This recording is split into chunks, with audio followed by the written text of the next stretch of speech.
জন্য, ফিলিস্তিনের স্বাধীনতার জন্য, জাতিসংঘকে বিশ্ববাসীকে বাধ্য করার জন্য আজকে আমি আহ্বান জানাচ্ছি।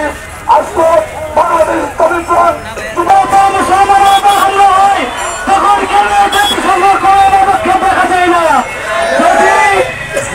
যদি আগামীতে জাতিসংঘ আমাদের মুসলমানদের উপর হামলার কোনো পদক্ষেপ না নেয় তাহলে গোটা বিশ্বের 54তম মুসলমান দেশ মিলে আমরা মুসলিম সংগঠন করবো ইনশাআল্লাহ।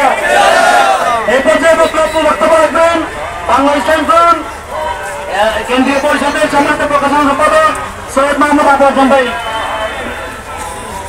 আমার শাসক সবাই স্লোগান করবেন।